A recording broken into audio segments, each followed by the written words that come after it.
mantan ayah itu sekalipun telah wafat. Bahkan banyak kisah di dalam Al-Quran, dari perbedaan keyakinan pun sosok-sosok Nabi terekam dalam sejarah. Untuk keluarga terdekat itu, sosok-sosok orang soleh masih mendoakannya.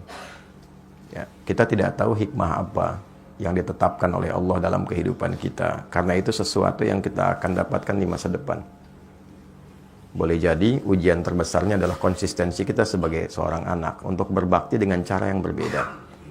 Sepanjang orang masih hidup, jangankan ayah kita, paman kita, yang tidak ada hubungan dengan kita pun, dia masih punya peluang untuk jadi orang baik sebelum nyawanya sampai di tenggorokan. Betapapun sikapnya kepada kita. Anda kenal Fir'aun? Bilang kenal, saya pulang. Fir'aun itu Fir'aunnya, catat kalimat ini. Fir'aun itu Fir'aunnya tetap diberikan haknya oleh Allah sebelum nyawanya sampai di kerongkongan untuk mendapatkan hidayah berubah jadi orang baik. Cuma Fir'aunnya saja yang enggan. Fir'aun itu hobi bunuh orang. Yudzabbihuna abna'akum, dan caranya mengeksekusinya dari bayi itu sudah dibawa oleh algojonya, dibanting, digorok berkali-kali sampai wafat di depan ibu yang baru melahirkannya. Memperbudak, mengaku Tuhan, ana rabbukumul a'la. Dengan semua perbuatan itu, ia tetap mendapatkan haknya supaya mendapatkan cahaya hidayah hingga nyawanya sampai di kerongkongan. Ada doa yang disampaikan Nabi Musa untuk menghadap kepadanya, dikirimkan Harun untuk menemaninya, diberikan tanda-tanda kebaikan sampai ke ujungnya. Saya tanya, apakah ayah pernah bersikap seperti Firaun? Mengaku Tuhan? Tidak. Pernah bunuh orang? Ayah Anda tidak mengerjakan apa yang Firaun lakukan. Maka sepanjang ia tetap sebagai ayah Anda, minimal kita doakan. Itu hal terbaik yang mungkin, itulah yang bisa memberikan pengabulan doa dan jalan keluar dari apa yang kita rasakan selama ini. Untuk berdamai dengan nafsu kita, setidaknya melatih dengan doa terhadap hal-hal, sosok-sosok yang mungkin selama ini tidak ideal bagi kita. Dan itulah kehebatan dari Islam. Ketika mampu mengolah nafsu untuk bahkan mendoakan kepada orang menyakiti kita. Hadisnya jelas. Doakan bahkan orang yang mendolimimu, yang nggak kenal aja mendolimi. Nabi mengajak kita minimal mendoakannya. Umar itu kan masuk Islamnya karena doa Nabi kan. Umar itu kerasnya luar biasa, dan cita-cita terbesarnya saat itu sebelum masuk Islam membunuh Nabi.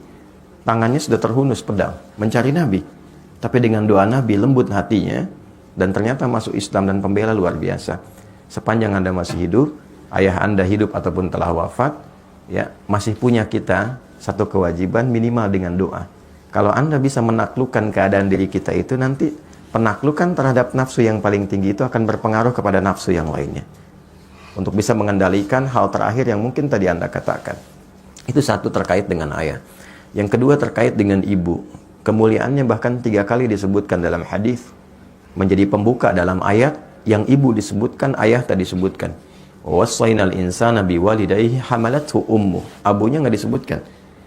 Aku wasiatkan pada anak untuk meningkatkan baktimu kepada ibumu, kepada kedua orang tuamu, khususnya ibu yang telah mengandungmu, telah menyapihmu, memberikan ASI sampai menyapih merawatmu. Maksud saya apa? Kecintaan Anda kepada ibu untuk berangkat bekerja, jangan menghilangkan niat baktimu kepada ibundamu. Paham ya maksudnya? Oke. Kalau paham maksudnya begini, berangkat itu bukan sekedar cari uang untuk ibu.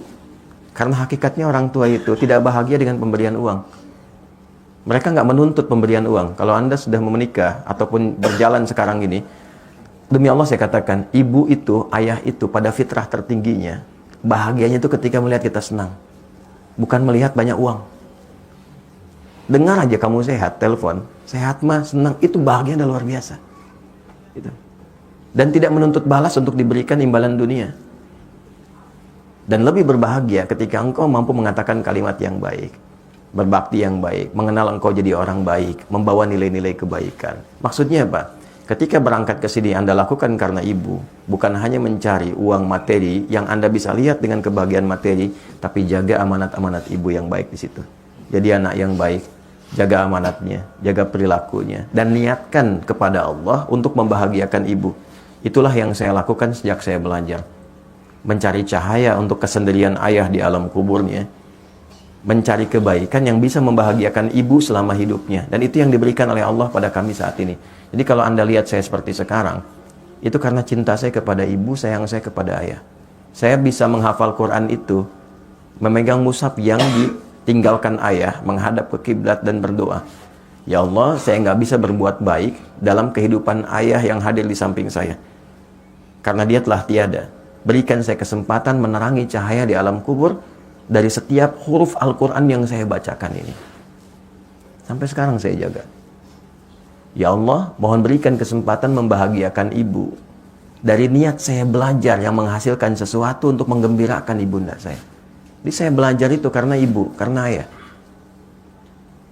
Tapi cara kita belajar karena ibu, maka kita menjaga sikap. Maka ketika lahir dorongan untuk hasrat yang tidak bagus itu klaster ketiga, maka coba gambarkan, kalau ibu saya tahu saya begini, kira-kira saya nyaman atau tidak? Ibu senang atau tidak? Maka berdamailah dengan klaster pertama, itu akan membantu Anda untuk mengendalikan pada masalah yang ketiga. Bawalah amanat ibu pada bagian kedua, maka itu menjaga Anda cara bekerja dengan cara yang baik, dan bisa mengondisikan hasrat Anda dengan cara yang baik. Dan yang ketiga, sebelum sampai kepada bab nikah, sebetulnya ada bab siam, ada bab puasa. Ya ma'syarasy syabab, man istata'a minkumul ba'ata falyatazawwaj, fa in lam yastati' fa 'alaihi bis-siyam. Duhai para pemuda, para pemudi, jika tiba muncul puncak hasratmu secara biologis yang tidak mudah mengendalikannya, Nabi sudah antisipasi itu 15 abad lalu. Maka berusahalah untuk menikah. Kalaupun belum ada kemampuan untuk itu, bukan hanya kemampuan material, ya, kemampuan emosional, kemampuan memanage waktu dan seterusnya, maka fa'alaihi bisyam, paksakan dirimu untuk melatih puasa. Puasa. Ya, puasa itu paling efektif. Puasa itu meningkatkan taat, mencegah maksiat. Ketika Anda melakukan tindakan itu untuk memuaskan hasrat, tapi ketika sedang puasa, itu Anda tahan. Minimal takut batal puasanya. Nah, terus melatih itu sampai kemudian ada pengendalian yang terbiasa walaupun tanpa puasa. Lakukan itu di awal dulu demikian. Puasa, puasa, puasa. Sebulan penuh puasa. Untuk Ramadan kan? Nah, waktu Ramadan kan tidak dikerjakan. Kenapa? Saat puasa kan? Nah, maka bawa itu dalam kondisi sekarang ini. Walaupun tidak Ramadan, Senin dulu, Kamis dulu, latihan dengan 2 tadi tambahkan. 1 klaster pertama berdamai dengan masalah awal Anda. Yang terakhir bawa niat-niat yang baik untuk ibu Anda. Kemudian berlatih puasa. Sampai punya kematangan itu. Sampai menemukan jodoh yang terbaik.